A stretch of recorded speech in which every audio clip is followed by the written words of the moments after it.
사도신경으로 우리의 신앙을 고백하겠습니다. 나는 전능하신 아버지 하나님 천지의 창조주를 믿습니다. 나는 그의 유일하신 아들 우리 주 예수 그리스도를 믿습니다. 그는 성령으로 잉태되어 동정녀 마리아에게서 나시고 본디오 빌라도에게 고난을 받아 십자가에 못 박혀 죽으시고 장사된 지 사흘 만에 죽은 자 가운데서 다시 살아나셨으며 하늘에 오르시어 전능하신 아버지 하나님 우편에 앉아 계시다가 거기로부터 살아있는 자와 죽은 자를 심판하러 오십니다. 나는 성령을 믿으며 거룩한 공교회와 성도의 교제와 죄를 용서받는 것과 몸의 부활과 영생을 믿습니다. 아멘. 고등부 여러분 안녕하세요. 주예배 오신 여러분들 진심으로 환영합니다. 지금부터 나는 예배자입니다. 찬양하도록 하겠습니다. 나는 하나님을 예배하는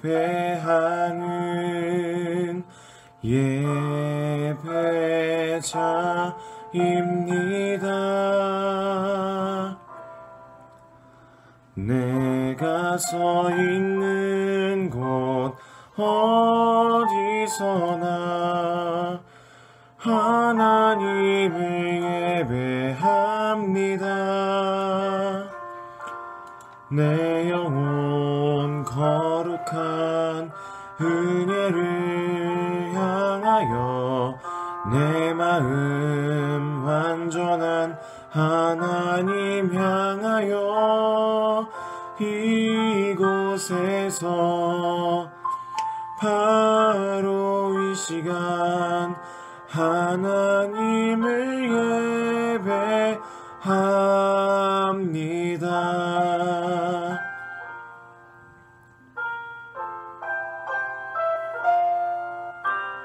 나는 하나님을 예배하는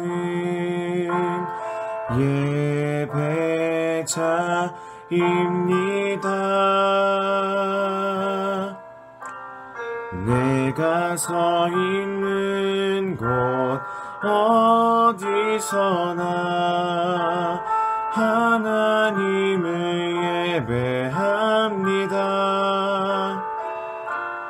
내 영혼 거룩한 은혜를 향하여 내 마음 완전한 하나님 향하여 이곳에서 바로 이 시간 하나님을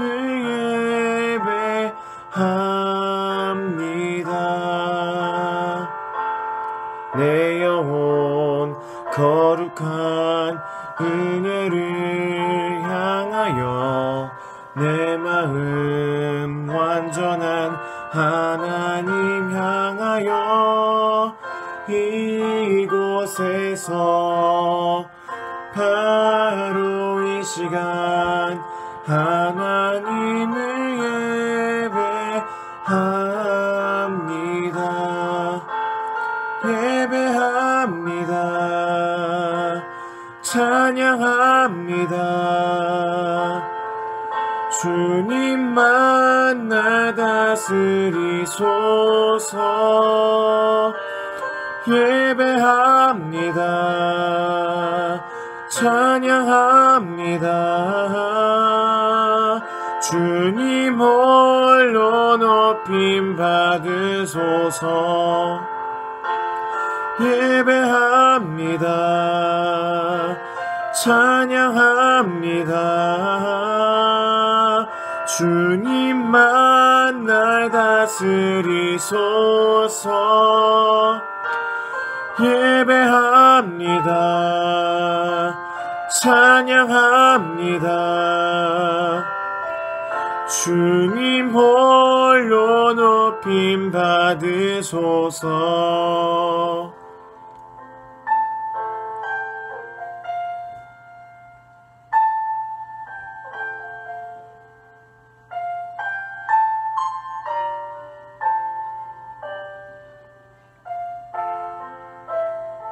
기도하겠습니다. 하나님 아버지 감사합니다. 오늘도 이렇게 온라인으로 함께 예배 드리게 해주심을 감사합니다. 하나님, 저희가 늘 하나님의 은혜를 잊고 살아갈 때가 많습니다. 서로 무관심으로 대하고 시기하는 마음을 가졌습니다. 저희를 불쌍히 여겨 용서하여 주세요. 하나님, 저희에게 용기를 허락하셔서 살아가는 동안 하나님을 따르는 용기를 주시고 서로 사랑할 수 있는 마음을 주세요. 그래서 우리 고등부가 하나님이 보시기에 아름다운 고등부가 되길 바랍니다. 하나님, 오늘 찬양을 통해 하나님께서 영광 받으시고 목사님의 말씀을 통해 한 주간 살아가는 힘을 주세요. 날씨가 많이 추워지고 코로나로 힘든 요즘 다시 만나는 날까지 하나님께서 건강을 지켜주세요. 예수님의 이름으로 기도드립니다. 아멘. 오늘 우리에게 주시는 하나님의 말씀은 누가복음 8장 11절에서 18절까지의 말씀입니다. 이 비유는 이러하니라. 씨는 하나님의 말씀이요 길가에 있다는 것은 말씀을 들은 자니 이에 마귀가 가서 그들이 믿어 구원을 얻지 못하게 하려고 말씀을 그 마음에서 빼앗는 것이요 바위 위에 있다는 것은 말씀을 들을 때에 기쁨으로 받으나 뿌리가 없어 잠깐 믿다가 시련을 당할 때에 배반하는 자요 가시떨기에 떨어졌다는 것은 말씀을 들은 자이나 지내는 중 이생의 염려와 재물과 향락의 기운이 막혀 온전히 결실하지 못하는 자요 좋은 땅에 있다는 것은 착하고 좋은 마음으로 말씀을 듣고 지키어 인내로 결실하는 자니라. 누구든지 등불을 켜서 그릇으로 덮거나 평상 아래에 두지 아니하고 등경 위에 두나니 이는 들어가는 자들로 그 빛을 보게 하려 함이라. 숨은 것이 장차 드러나지 아니할 것이 없고 감추인 것이 장차 알려지고 나타나지 않을 것이 없느니라. 그러므로 너희가 어떻게 들을까 스스로 삼가라. 누구든지 있는 자는 받겠고 없는 자는 그 있는 줄로 아는 것까지도 빼앗기리라 하시니라. 아멘. 천국이란 무엇일까요? 천국은 다른 말로 하나님의 나라, 하나님이 다스리시는 왕국이라고 말할 수 있겠습니다. 학교에서는 국가의 구성 요소 3가지로 영토, 주권, 국민이라고 배우는데요. 그렇다면 천국의 요소는 무엇일까요? 성경에는 그런 것이 나와 있진 않아요. 하지만 많은 사람들이 천국이나 하나님 나라에 대해서 오해하거나 자기만의 생각을 대입해서 세상적으로 받아들이는 것 같아요. 우리나라 사람들은 보통 죽은 후에 가는 천당 같은 개념으로 생각할 때가 많은 것 같고 성경 속의 인물들은 예수님이 부패한 세상 권력들을 모두 쫓아내고 다윗 같은 강력하고 공정한 왕이 되어서 이스라엘을 다스리게 되는 것을 생각했습니다. 예수님은 하나님의 자녀들이 천국에 대해 잘 이해할 수 있도록 여러 가지 비유를 들어 설명하셨는데요. 우리가 오늘 읽은 것처럼 씨 뿌리는 비유를 통해 천국이 어떤 것인지 알려주려고 하셨습니다. 많은 무리들이 하나님의 기쁜 소식을 듣기 위해서 나아왔을 때 예수님은 다수의 대중들을 향해 이 씨 뿌리는 비유를 해주셨어요. 당시 예수님의 청중들 중에 많은 사람들이 농사를 짓는 사람들이었기 때문에 농부가 밭에 나가서 씨를 뿌리는 이야기는 친근하기도 하고 또 머리에 쏙쏙 들어오는 이야기 또 주제였지요.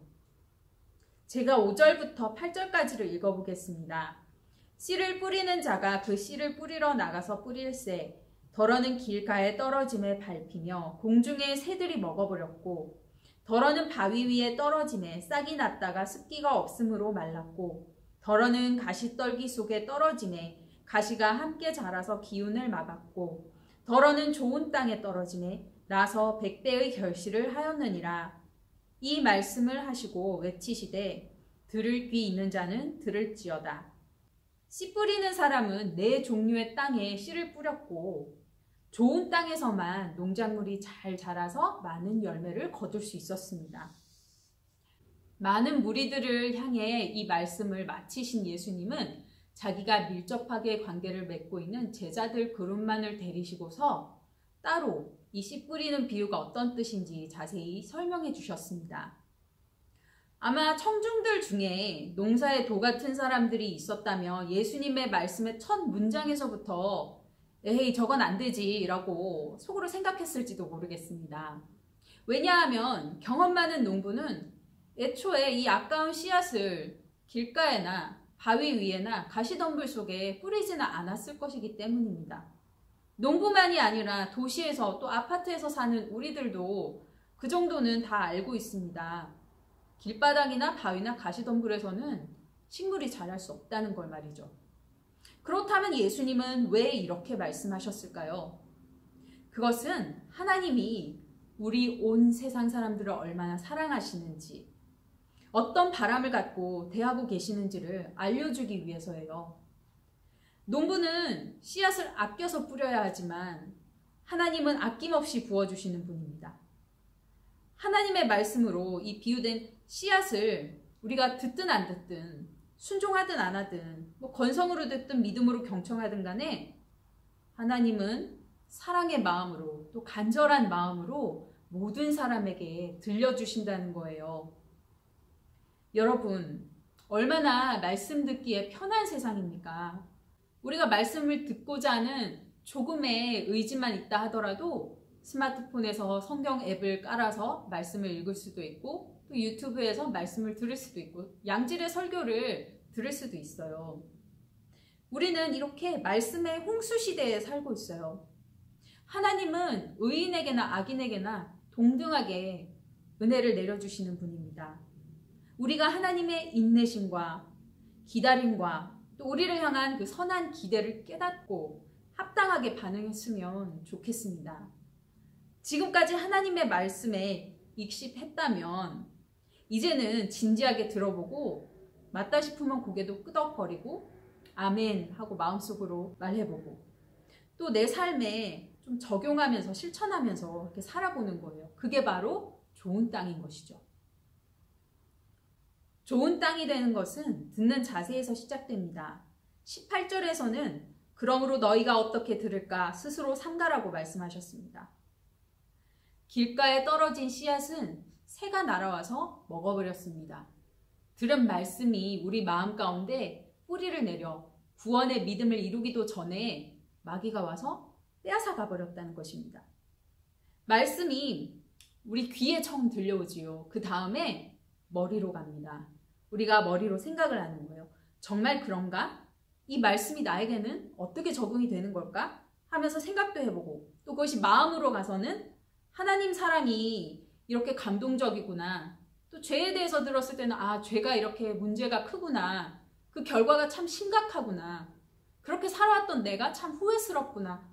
이렇게 감정적으로 받아들여져야 되는데 그러기도 전에 이 말씀이 귀에서 들어왔다 그냥 귀로 흘러가버리는 거예요.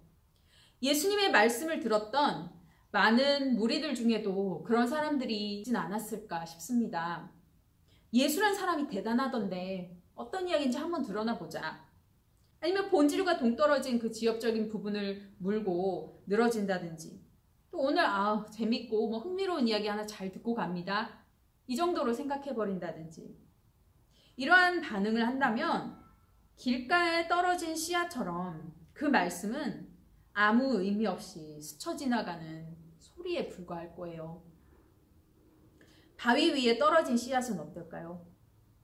싹이 나왔지만 금세 타서 말라버렸는데요. 13절에서는 이렇게 설명을 하고 있습니다. 말씀을 들을 때 기쁨으로 받으나 뿌리가 없어 잠깐 믿다가 시련을 당할 때에 배반하는 자요. 이런 경우에는 말씀 들을 때 뭔가 깨닫는 건 있어요. 아하, 그렇구나. 맞아. 정말 통찰력 있는 말씀이구나. 진짜 나한테 필요한 말씀이었어. 위로가 되고 참 감동이 된다. 그런데 뿌리가 없다는 것은 이 말씀이 하나님에 대한 굳건한 믿음으로 우리 가운데 뿌리 내리지 못했다는 거예요. 지금도 살아계셔서 역사하시는 하나님, 나를 아시고 나를 구원하시고자 하는 하나님, 그분이 나를 알고 계신다라고 하는 그 연결고리가 형성되지 않는다면 주변 상황들이 나를 흔들어댈 때에 쉽게 믿음의 자리에서 떨어지는 거죠. 우리가 하나님 안에서 살아갈 때에 하나님이 절대 선하신 분이고 나를 사랑하시는 분이라는 그 믿음을 굳건히 붙들고 설교를 듣고 성경을 읽고 또 내 주변에 일어나는 일들을 믿음으로 해석하고 받아들이는 것이 중요합니다. 그렇지 않으면 내 감정이나 내 상황이나 내 유익이 이 판단의 기준이 되어버리는 거예요. 세 번째로 가시덤불에 떨어진 씨앗은 마음에 많은 걱정들을 내려놓지 못한 채로 살아가는 경우를 말하는데, 특히 재물과 관련된 염려와 걱정이 말씀이 뿌리 내리고 자라나는데 큰 장애물이 된다는 것을 지적하고 있습니다. 여러분들 중에는 아직 앞으로 내가 뭐 어떻게 먹고 살까, 학비는 어떻게 조달할까 하는 걱정을, 그런 고민을 안 해본 사람들이 많을 거예요. 뭐 당장에는 내가 먹고 싶은 음식, 또 내가 사고 싶은 옷을 못 사는 것 때문에 속상하고 힘든 그런 마음이 더 클지도 모르겠어요. 하지만 한 살 한 살 나이가 들면서 아르바이트를 해서 용돈을 벌거나 학비를 보태야 하는 이런 상황들이 올 때 이제 점점 돈에 대한 걱정이 크게 작용하게 될 거예요. 이 세상 살면서 돈 걱정 안 하면서 살 수는 없는 것 같아요. 하지만 재정에 대한 염려가 최우선의 가치로 자리 잡게 되면 큰일 나는 거예요.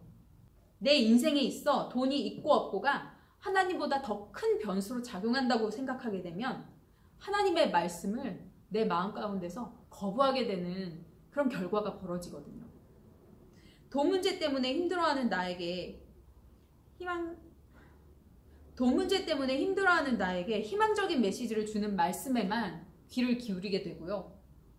또 하나님의 말씀하시는 어떤 공의, 사랑, 순종 이런 것들은 돈 문제 때문에 별 의미 없다고 여길 거예요.